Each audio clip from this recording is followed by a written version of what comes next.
Hello everyone, welcome to my channel Vanitha's creative world. ఈ వీడియోలో దీపావళికి నేను ఏ ఐటమ్స్ తీసుకున్నాను, ప్రైస్ ఎంత పడింది, ఎక్కడ తీసుకున్నాను అనేది డీటెయిల్గా చెప్తాను. వీడియోని స్కిప్ చేయకుండా ఎండ్ వరకు చూడండి. అలానే మీకు ఈ ఐటమ్స్ యూజ్ చేసి డెకరేషన్ ఎలా చేసుకోవాలి అని డౌట్ ఉన్నా ఒకసారి నా ఛానల్ విజిట్ చేయండి. అందులో డెకరేషన్ వీడియోస్ ఉన్నాయి, మీకు ఖచ్చితంగా హెల్ప్ అవుతుంది. ఫస్ట్ ఐటమ్ వచ్చేసి ఉర్లీ బౌల్. నేను ఇది మీషోలో పర్చేస్ చేశాను. 240 రూపీస్ పడింది నాకు. దీని సైజ్ వచ్చేసి 12 ఇంచెస్. ఇందులో డిఫరెంట్ సైజెస్ కూడా ఉన్నాయి. ఇప్పుడు నేను చూపించబోయే ప్రొడక్ట్స్లో మీకు ఏదైనా నచ్చి మీరు పర్చేస్ చేయాలి, నాకు అది లింక్ కావాలి అనుకుంటే నేను డిస్క్రిప్షన్లో నా ఇన్స్టాగ్రామ్ లింక్ ఇస్తాను, మీరు నాకు DM చేయండి, నేను మీకు లింక్ ప్రొవైడ్ చేస్తాను. అండ్ నెక్స్ట్ సెకండ్ ఐటమ్ వచ్చేసి బ్రాస్ ఐటమ్ అనమాట. నేను ఇది లోకల్ స్టోర్లో కొన్నాను. నాకు వచ్చేసి 1200 పడింది. ఇది క్వాలిటీ అయితే చాలా బాగుంది. అండ్ నెక్స్ట్ వచ్చేసి థర్డ్ ఐటమ్. ఇవి వచ్చేసి handcrafted elephant tea light diyas అండి.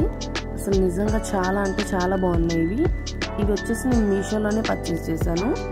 నాకు వచ్చేసి కాస్ట్ 279 రూపీస్ పడింది. టోటల్గా ఇవి వచ్చేసి 10 పీసెస్ వచ్చాయి. ట్రస్ట్ మీ, జెన్యూన్గా చెప్తున్నాను, ఇవి చాలా బాగున్నాయి, వర్త్ అనిపించింది నాకు. లుక్ వైజ్ కూడా చాలా బాగున్నాయి. అండ్ ఫోర్త్ ఐటమ్ వచ్చేసి పాదుకా దియాస్ అండి. ఇవి నేను లోకల్ రిలయన్స్ స్టోర్లో పర్చేస్ చేశాను. నాకు వచ్చేసి 129 రూపీస్ పడింది కాస్ట్. అండ్ నేను ఒకసారి మీకు ఓపెన్ చేసి క్లారిటీగా చూపిస్తాను చూడండి. ఆ కలర్ కాంబినేషన్ కానీ ఆ డీటెయిలింగ్ కానీ చాలా బాగుంది. ఫిఫ్త్ ఐటమ్ వచ్చేసి సింగిల్ దియా అండి. ఇది కూడా నేను లోకల్ రిలయన్స్ స్టోర్లోనే పర్చేస్ చేశాను. కాస్ట్ వచ్చేసి నాకు 129 రూపీస్ పడింది. లుక్ వైజ్ కూడా చాలా బాగుంది. నెక్స్ట్ ఐటమ్ వచ్చేసి దియాస్ అండి. ఇవి కూడా నేను లోకల్ స్టోర్లోనే పర్చేస్ చేశాను. ఇవి వచ్చేసి నాకు ఒక్కొక్కటి 35 రూపీస్ పడిందండి కాస్ట్. ఇవి వచ్చేసి నాకు 150 పడ్డాయండి. నెక్స్ట్ ఐటమ్ వచ్చేసి టీ లైట్ హోల్డర్ స్టాండ్ అండి. ఇది వచ్చేసి నేను మీషోలో పర్చేస్ చేశాను. కాస్ట్ వచ్చేసి నాకు 378 రూపీస్ పడింది. ఇది సెట్ ఆఫ్ 3 డిఫరెంట్ సైజెస్లో వస్తాయి. ఇది దీవాళీకనే కాదండి, మన ఇంట్లో చిన్న చిన్న అకేషన్స్ ఉన్న వాటికి కూడా డెకరేషన్ పర్పస్ బాగా యూజ్ అవుతుంది. అండ్ నెక్స్ట్ 9th ఐటమ్ వచ్చేసి ఉర్లీ అండి. ఇది నేను మీషోలో పర్చేస్ చేశాను.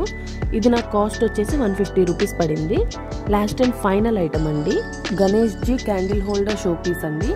ఇది నేను మీషోలోనే పర్చేస్ చేశాను. కాస్ట్ వచ్చేసి 182 రూపీస్ పడింది. ఆ కలర్ కాంబినేషన్ కానీ ఆ ఆర్ట్ కానీ చాలా బాగుంది. ఈ వీడియో కనుక మీకు నచ్చితే లైక్ చేయండి, మీ ఫ్రెండ్స్ అండ్ ఫ్యామిలీకి షేర్ చేయండి. ఇలాంటి మరెన్నో యూస్ఫుల్ వీడియోస్ కోసం మన ఛానల్ని సబ్స్క్రైబ్ చేసుకోండి. Thank you for watching. Next వీడియోలో కలుద్దాం.